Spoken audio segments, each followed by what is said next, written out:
Buenos días, estimado docente. Buenos días a cada uno de los compañeros presentes. En esta oportunidad nosotros vamos a hablar del libro La política de Aristóteles. Antes de hablar del libro, primeramente voy a dar de manera resumida la biografía de Aristóteles. Aristóteles nació en el año 384 a.C. en Estatura, en una pequeña localidad de Macedonia situada cerca del monte Athos. Aristóteles, desde muy pequeño fue instruido por su padre en los secretos de la medicina, avivando años después su pasión por la investigación experimental. Una disciplina en la que Aristóteles se mantiene en la cabeza, ya que por muchos es considerado como el primer investigador científico de la historia. Y después Aristóteles fallece en el año 322 a.C. a la edad de 62 años.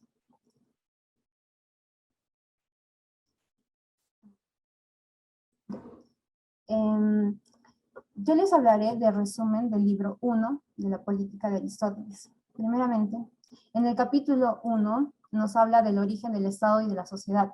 En ese capítulo, Aristóteles explica que todo Estado está conformado por una asociación de familias que tienden a buscar un bien común, y que las familias son las bases de las sociedades, de las asociaciones que se dan. Y las asociaciones que se dan entre el señor, el esclavo y entre el esposo y la mujer, siendo estas asociaciones de tipo natural, ya que según Aristóteles, algunos nacieron para gobernar y otros nacieron para obedecer. También en este capítulo explica que la formación del Estado es un hecho natural. Ya les explicaba por qué, porque Aristóteles decía que algunos nacieron para gobernar y otros para ser gobernados. En el capítulo 2 habla de la esclavitud, donde explica que los elementos de la economía doméstica son los esclavos y los hombres libres, siendo las partes primitivas, el señor y el esclavo, el hombre y la mujer, y por último, el padre y los hijos. La propiedad es un elemento de la naturaleza, siendo dentro de esta el esclavo la propiedad viva. El esclavo era propiedad del señor, le pertenecía absolutamente al señor, según Aristóteles. El esclavo era simplemente esclavo y, como ya les decía, dependía absolutamente del señor. La propiedad es un elemento de la naturaleza, siendo dentro de esta el esclavo la propiedad viva. El esclavo era la propiedad viva, ¿no? El esclavo, ya, eso explica en el capítulo 2. En el capítulo 3, que trata de la adquisición de los bienes, en este capítulo Aristóteles trata de explicar la adquisición de los bienes, que hay diversos modos de adquirir los bienes, por ejemplo, la agricultura, el pastoreo, la caza, la pesca. Estas son formas de adquirir bienes, pero son modos de adquisición natural, ya que lo obtenemos mediante la naturaleza, ¿no? Entonces, según Aristóteles, la naturaleza nada ha hecho en vano, ya que todo lo que ha creado, lo ha creado para el hombre. Incluso Aristóteles dice que la guerra misma es un medio de adquisición de bienes. También nos habla del comercio, que el comercio también es otro modo de adquisición, pero esta ya no es natural porque ya no la obtenemos de la naturaleza, de la tierra, del mar y así, ya que en el comercio ya interviene la utilidad de la moneda. Y esto Aristóteles lo reprueba, ya que el comercio y utilizando la moneda genera codicia en las personas, ya que quisieran lucrar con esto, con el comercio. En el capítulo 4 nos habla de la consideración práctica sobre la adquisición de los bienes. En este capítulo nos dice que se deben conocer bien a fondo el género, el lugar y los productos. ¿Por qué nos dice Aristóteles que debemos conocer bien a fondo el género, el lugar y los productos? Ya que para uno dedicarse a cierto sector, por ejemplo, a criar vacas, caballos o ganados vacunos, tenía que uno conocer a profundidad, ¿no? Para de esa manera saber a qué se iba a dedicar. Y esto también de la crianza de animales y todo eso, ese es un tipo de riqueza natural. Y también habla En esta ocasión vamos a hablar sobre el tercer libro, que también es parte de este libro, La política de Aristóteles. Esta parte del libro se denomina del Estado y del ciudadano. teoría de los gobiernos y de la soberanía del reinado, ¿no? El título pareciera un poquito una noticia actual o un libro político, ¿no? De un tema actual, pero sin embargo es uno de los tratados más antiguos sobre la política, ¿no? Que podían existir.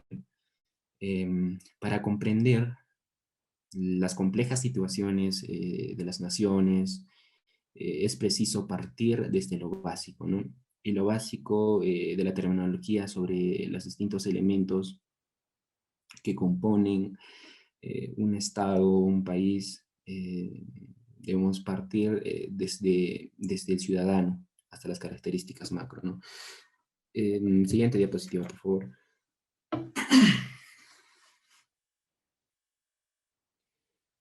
Bueno, vamos a empezar hablando sobre el Estado y el ciudadano, ¿no? El Estado, así como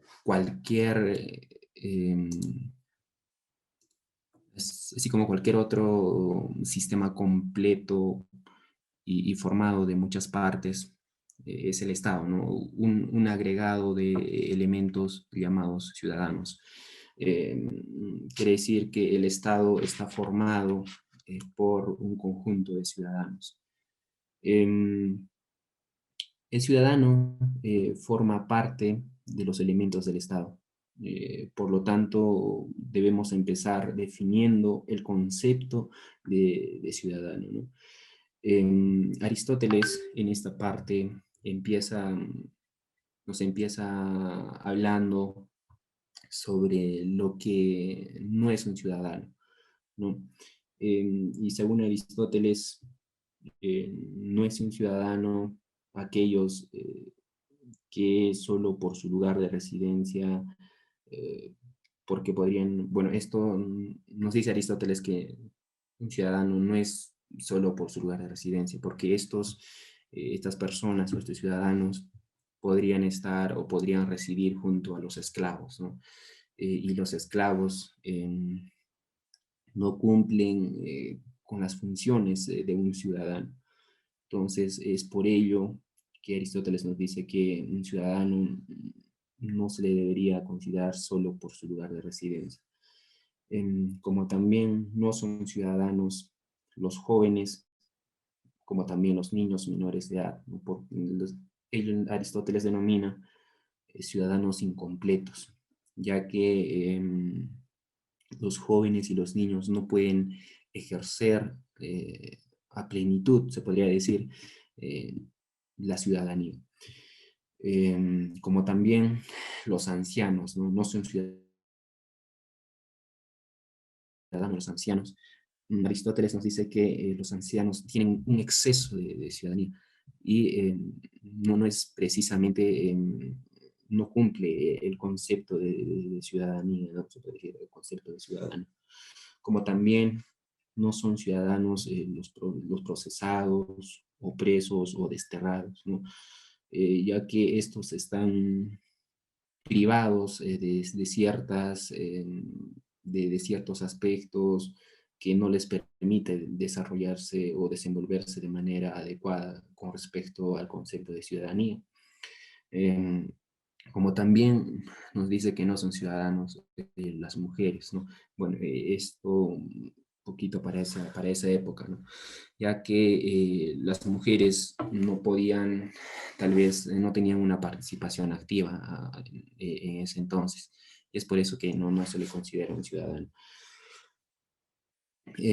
Aristóteles nos dice, ciudadano es aquel que goza de la magistratura.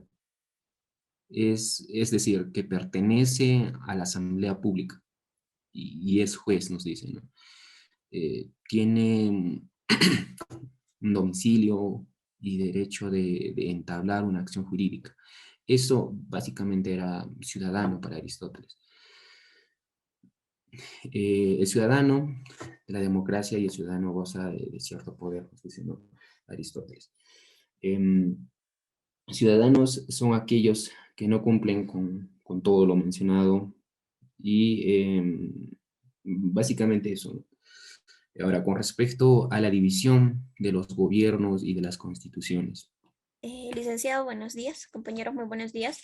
El libro que me ha tocado a mí abordar es el cuarto libro, que es la teoría general de la ciudad perfecta. Aquí vamos a abordar sobre cómo es que el hombre puede llegar a una felicidad plena, cómo es que un gobierno debe ser correctamente para llegar a ser perfecto, un gobierno perfecto, un estado perfecto. Empezando por el capítulo 1, siguiente por favor.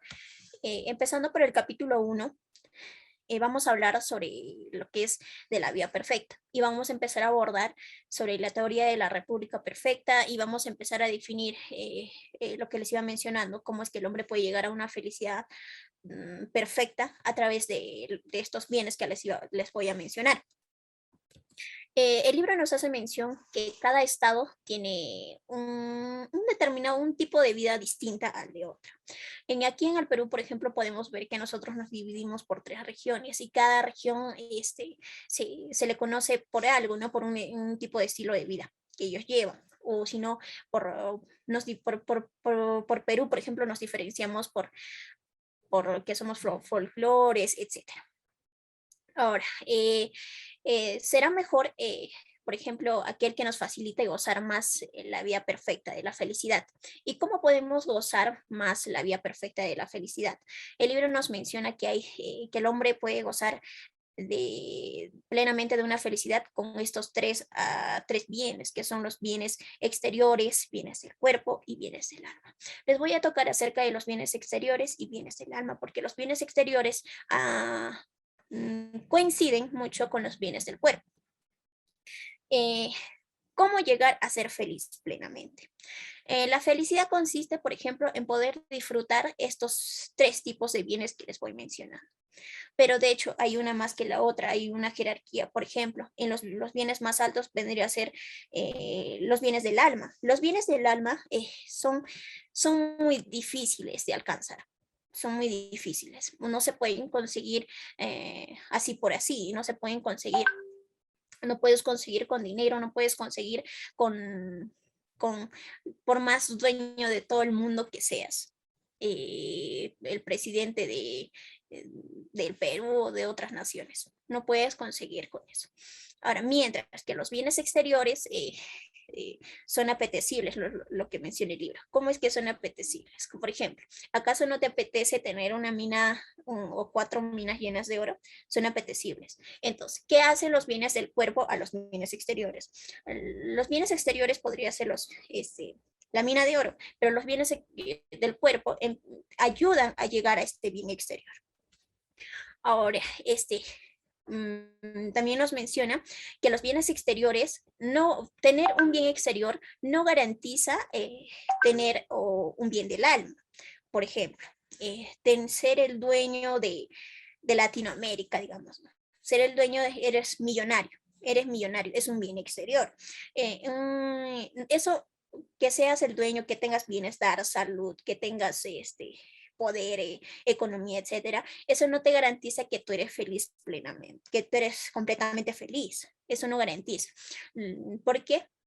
Los bienes del alma se consiguen a través de lo que tienes por dentro, ¿no? Ahí está pues la virtud, los valores que uno tiene consigo mismo.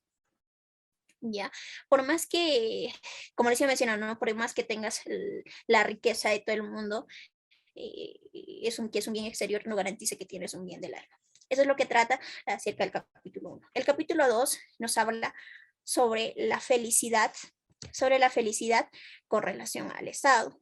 La felicidad, Estado e individuo. Aquí les voy a poner un ejemplo. La felicidad coincide, hay una pregunta en el libro que dice, ¿no? ¿Coincide la felicidad individual con la felicidad con respecto al Estado? Y el libro dice, al parecer que sí. Según se haya consistir la felicidad del individuo en la riqueza, en el poder, siempre se dirá que es rico. Por ejemplo, aquí les pongo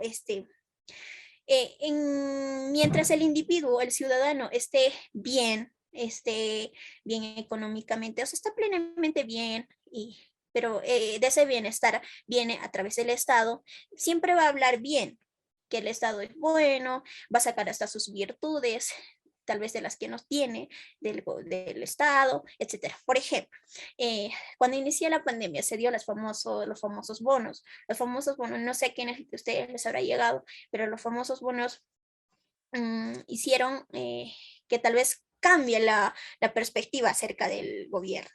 Tal vez antes teníamos un concepto de gobierno, no sé, que el gobierno es malo, no se enfoca en la gente del pueblo, etcétera. Pero cuando llegaron los bonos cambiaron tu perspectiva o cambiaron la perspectiva de algunos, no será de todos, cambiaron la perspectiva del concepto de gobierno, que es bueno, que es rico o que es que ayuda a la gente, etcétera.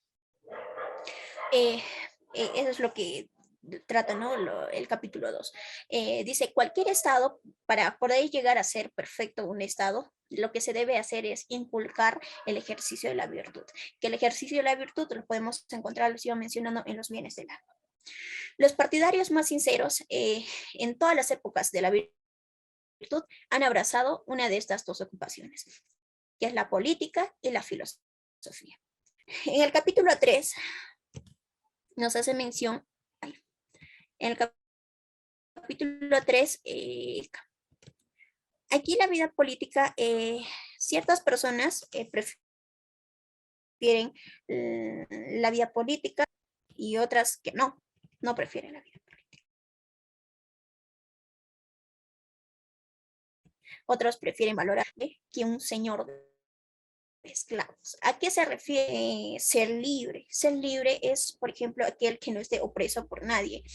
Ahora, hablando de política, de Estado, ser libre, por ejemplo, es de no meterse mucho en la política, de andar a él como mejor le parezca, no estar a cargo de nada, por ejemplo. Nosotros a veces somos señor de esclavos porque a veces hacemos lo que el Estado nos mande. El señor de esclavos mayormente está metido en lo que es en política. Si digamos que ponemos en ejemplo a los del Congreso están presionados por el pueblo mismo, sino por el presidente de la República. Y si hablamos del presidente de la República, también el pueblo y por otros que tienen a su encima. Eso es lo que trata el capítulo. Y también muy importante nos dice que la felicidad solo se encuentra en la actividad. La felicidad consiste en obrar bien. Ejemplo, si un congresista llega a hacer su trabajo bien, obviamente que va a ser feliz, mientras que digamos que el congresista haya robado, por decir, ¿no? Haya robado o sin que la población se dé cuenta, será feliz, pero momentáneamente. Es lo que nos quiere decir. Ahora, en el capítulo 4, de la extensión que debe tener el Estado. Aquí pone un ejemplo del libro que dice, no el médico de mayor estatura es el mejor médico. Lo que hay que mirar es la cualidad y la virtud que tiene el médico. Ahora, en el caso del Estado, no hay que mirar cuán extenso es la tierra, tampoco hay que mirar cuán extenso es la población, cuántos habitantes hay en la población, sino hay que mirar cómo es que funciona el poder. ¿Cómo es que funciona el poder? La ley es determinación de un cierto orden. Las buenas leyes producen el buen orden. Pero ¿cómo producimos un buen orden? Un buen orden se puede producir, el libro nos dice, por ejemplo, que el número de habitantes sea menor. El número más adecuado es el menor de habitantes, porque mientras haya menor habitantes, la población va a estar cuidada, más va a haber más vigilancia a los habitantes. Ejemplo, nuestra población es extensa y ni qué hablar de los más grandes de otros países. Aquí, por ejemplo, yo no me siento vigilada, no me siento, es más, me siento insegura. Y bien, Salvador, me siento insegura. Es lo que trata el capítulo 4. Ahora, pasando al capítulo 5, el capítulo 5 nos habla sobre el territorio del estado perfecto. Aquí ya nos hablan las recomendaciones de cómo debe ser un estado. No, aquí una característica del estado es la independencia y esto debe ser autosuficiente. Cuando cuando un Estado se independiza, ciertamente que se dice que esto ya puede ser, se puede sustentar, ¿no? Ser autosuficiente económicamente, etcétera. Docente, compañeros, buen día. En cuanto al libro quinto, nos habla básicamente, ¿no?, sobre la educación en la ciudad perfecta. Aquí trata de resaltar qué condiciones se tienen en la educación, o la música y la gimnástica, qué relación tienen en la educación, ¿no? Bueno, así en el capítulo uno nos dice, ¿no?, las condiciones de la educación. Como primer punto podemos tomar o decir que la educación de los niños debe ser uno de los objetos principales de que debe cuidar el legislador. O sea que el Estado debe de procurar, ¿no?, sobre a este sector educativo, porque en sí la educación es, ¿no?, una base, ¿no?, para los jóvenes o para toda la persona, ¿no?, para su buen desarrollo en sí. En segundo punto nos dice, ¿no?, la educación debe ser necesariamente una idéntica para todos sus miembros.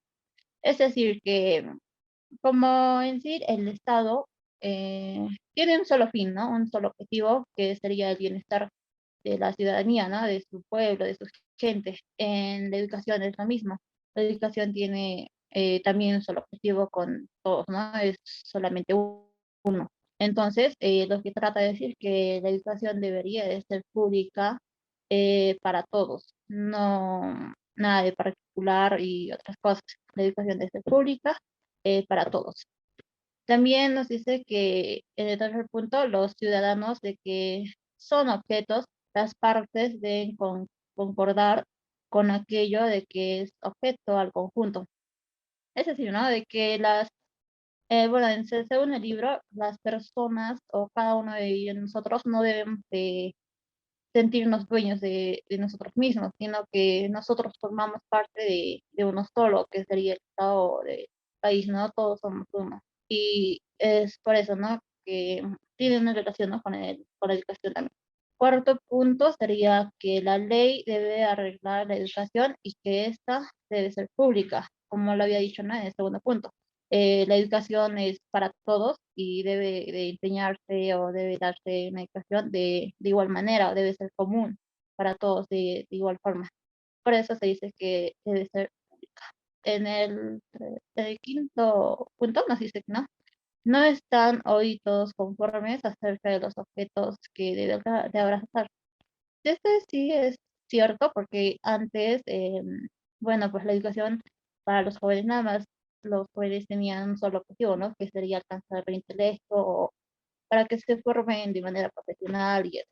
Pero ahora, em,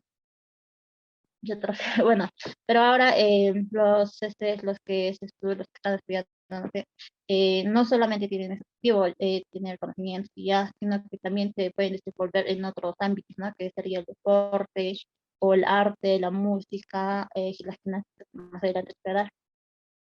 En el capítulo 4 de la música como elemento de la educación, nos preguntamos, ¿no?, qué es la música, ¿no? ¿Es solo un juego? ¿Es un puro pasatiempo como el sueño y los placeres de la mesa? ¿O es simplemente o sirve para entretenernos, ¿no? Y también, ¿no es más bien uno de los medios de llegar a la virtud? Bueno, se puede tomar, sí, todos estos interrogantes que, según a lo que tú veas, ¿no? Digamos, tú estás estudiando, ¿no?, y quieres concentrarte y puedes tomar la música clásica, por ejemplo, y te concentras más, más profundo, eso, ¿no? Pero tú, digamos, estás triste y te quieres, no sé, levantar tus ánimos, y entonces escuchas, pues, ¿no?, una música alegre, más feliz y tú te sientes más vivo. Y ya es lo que uno ve, cómo lo ve uno mismo, ¿no?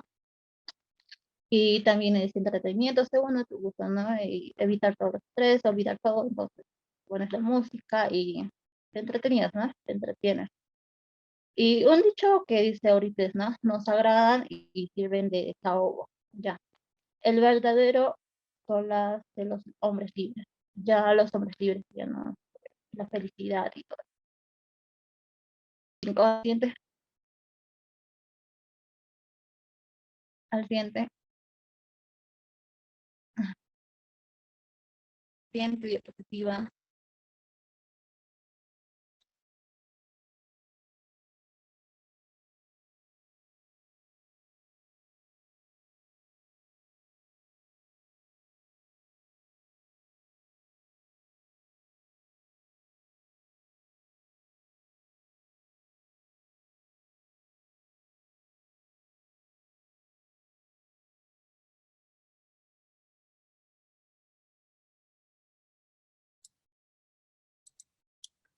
Eh, Compañera, ¿se encuentra ahí?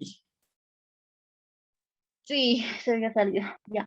En el capítulo 5, Sí, continuación de lo relativo a la música como el evento de la educación.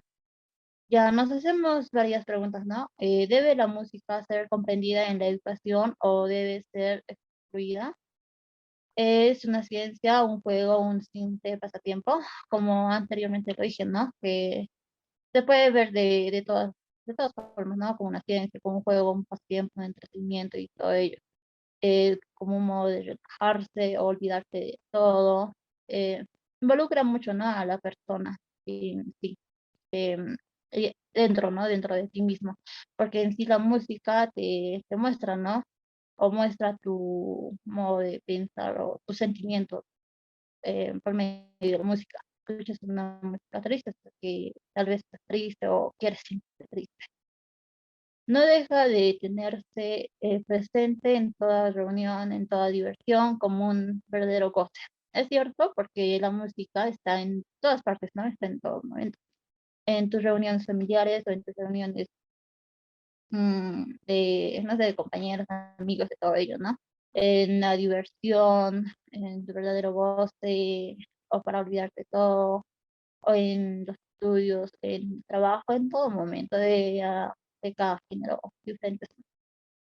Es imposible no reconocer el poder moral del amor. Ya. El siguiente.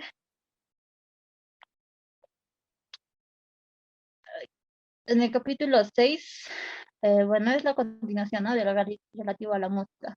En el libro nos ponen, ¿no? Un ejemplo sobre el sonajero. Sería visto como un objeto para los bebés, la sonaje, en sí, un objeto para los bebés que les ayuda, ¿no? A entretenerse cuando lo mueven y hacen un sonido. Y los bebés ya dejan de entrar y se entretienen, ¿no? Con esto y es lo mismo, ¿no? Con los jóvenes, con los adultos y se olvidan, ¿no? Este arte es preciso practicarlo por sí mismo. Es importante porque en el libro se menciona que los que lo estudian deben, o los jóvenes, los niños, todos ellos deberían de estudiarlo para que en sí ya depende de ellos si lo quieren dejar o no. Pero es muy importante saber que más adelante puedan apreciar la verdadera música, puedan sentirlo, puedan valorarlo, ¿no? De estas delicadezas del arte solo debe tomarse lo necesario para sentir toda la belleza de los ritmos y claro, es lo mismo, ¿no? Tener en cuenta cuál es su belleza, su ritmo, y valorarlo, ¿no? Sentirlo en sí. La flauta es algo muy ¿no? En el libro se dice que la flauta, mientras se estudia, te quitan, ¿no? El habla y no lo favorecen mucho. O sea, están un poco en contra según lo que dice el libro, que la flauta, Minerva. Siguiente capítulo. Bueno, ya para concluir, ¿no? Sobre la conclusión de lo relativo a la música. ¿Qué nos dice? Que admitimos la diversión de los cantos hecha por algunos filósofos y distinguimos como ellos el canto moral, el animado y el apasionado, ¿no? También que la educación solo se admitirán los cantos y las armonías que tienen un carácter moral. No se permitiría, ¿no? En este caso, en la educación, escuchar cualquier música, sino que te ayuden a ti personalmente, que te ayudan a crecer, desarrollar espiritualmente, tener virtudes en lo moral, en todo el sí, ¿no? Dentro de ti. También se dice que la música puede emplearse como un solaz y servir para distraer el espíritu y procurarle descanso después del trabajo, como lo había mencionado antes, después del trabajo, después de un estrés, puedes escucharte, ¿no? Relajarte con la música, muy importante para una persona, ¿no? Y por último, en general, lo que dice, ¿no? Aristóteles se basa en la idea de que el objetivo del ser humano es la felicidad y esta solo es posible dentro de la ciudad. O sea que la persona, cada uno deberíamos de alcanzar nuestra felicidad. Gracias. Y les voy a hablar del libro Secta, ¿no? Vamos a resumirlo en pocas palabras. ¿De qué vendría a tratar el libro Secta? ¿No? ¿De qué vendría a tratar? Pues en esta parte nos dice la democracia, de la oligarquía, de los tres poderes legislativos, ejecutivos y judiciales. En aquí lo que nos ha tratado de explicar o lo que nos ha tratado de hacer entender Aristóteles, ¿no? En su libro, nos dijo que el poder se puede obtener en distintas maneras, ¿no? Justamente ahora nosotros vivimos en la democracia, ¿no? Que vendría a ser parte de la república. También hubo varios poderes como el reinado, también como la aristocracia, ¿no? Y varios de ellos. Entonces, en lo que nos ha tratado de hablar en su libro sexto es de los poderes, cómo se puede obtener el poder y cómo podemos gobernar, ¿no? En un pueblo. En el capítulo 1 en el capítulo primero, nos habla de los deberes del legislador, ¿no? ¿Y quién es el legislador? En esta parte nos dice, no debe limitarse el legislador a conocer el mejor gobierno posible. Debe saber también mejorar en la práctica los elementos actuales de que puede disponer. De aquí nace para la necesidad de conocer las diversas especies de constituciones y las leyes especiales que son esenciales a cada una de ellas. El legislador vendría a ser en nuestro caso nuestro presidente, ¿no? Y en este caso, ¿no? Nosotros también podemos hablar, ¿no? Que el legislador debe conocer, ¿no? El legislador, ¿no? En este caso nos debe hablar también, nos dice que debemos, ¿no? Saber gobernar y conocer mejor un gobierno. Para poder gobernar, nosotros tenemos que conocer a nuestro pueblo, tenemos que conocer nuestras prioridades, debe conocerse lo que necesita y habla también de las constituciones, ¿no? Que tenemos diversas, ¿no? Por ejemplo, aquí en nuestro país tenemos la constitución, ¿no? Que fue forjada por Fujimori, que recientemente creo que se va a hacer el cambio. Entonces nos habla de eso, que debemos verificar todo ello, ¿no? Mejorar. Por ejemplo, también incluso habla sobre las constituciones que se realizan, ¿no? ¿A favor de quién? ¿En contra de quién? Y nos habla justamente de eso, y algo muy importante que nos dice que la pobreza y la riqueza no pueden estar juntos. Nos explicará más adelante, ¿no? Acá hemos escuchado al compañero ya Romain hablar, ¿no? Sobre los precedentes e indicadores, ¿no? Los que siguen. Por ejemplo, en el reinado. En el reinado, su sucesión o lo que vendría a ser lo indebido, ¿no? Lo que se ha desviado, ¿no? Por ejemplo, el reinado vendría a ser la tiranía. En estos casos, ¿no? El tirano, el rey, ¿no? El rey se convierte en un tirano usando su poder para tener beneficio solo para él, ¿no? También tenemos la aristocracia. ¿Y qué vendría a ser la aristocracia, no? El gobierno de los mejores, ¿no? Aris, que viene a ser del Aristo, que viene a ser de los mejores, y Cracia de poder, ¿no? Que nos dice que la aristocracia vendría a ser el poder de las mejores personas, de un grupo seleccionado. Pero lo que no se puede, lo que no se realiza esto es la oligarquía. Vendría a ser su contra, ¿no? Lo que se ha desviado de la aristocracia. La aristocracia, ¿no? En cambio, la oligarquía solo vendría a ser el gobierno de unas personas, solo de pocas personas, no importa si se encuentran preparadas o no, pero vendría a ser el gobierno de pocas personas. Y eso hace que esas personas solo tengan el poder para ese grupito y ese montón, no sino para los mejores. Luego tenemos en la actualidad, ¿no? Donde vivimos la república, ¿no? ¿Y en qué se convierte la república, no? La república podemos nosotros obtenerlo, ¿no? Al voto de las personas. Las personas votan por nosotros o votan por un candidato, entonces la república se obtiene gracias al voto de las personas. Y la demagogia, ¿qué significa, no? La demagogia significa también obtener el voto, pero con mentiras, ¿no? O sea, decir mentiras, prometer tales cosas, ¿no? Y entonces, y finalmente no cumplirlas y solo entrar al beneficio de cada uno, ¿no? Convertirlo a los ciudadanos en su ambición política, ¿no? Eso vendría a ser la demagogia, es lo que nos ha explicado, ¿no? El compañero, pero esto vendría a ser un poder político, cómo se consigue y cómo se transforma, ¿no? A continuación veremos las constituciones, ¿no? O elementos. Por ejemplo, en esa parte ya los mencionaba, las diferencias de constituciones nace de la diferencia misma de los dos elementos sociales, ¿no? ¿Cuáles son? La pobreza y la riqueza. La pobreza y la riqueza dan origen a dos formas principales de constituciones, la democracia y la oligarquía, ¿no? Nos indica que acá estas constituciones deben verse, no se influencian, ¿no?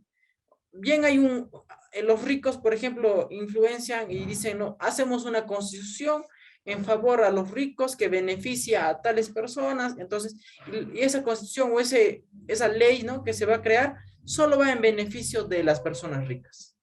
Y en cambio, cuando entra un pobre, entonces va a haber beneficios simplemente para los pobres.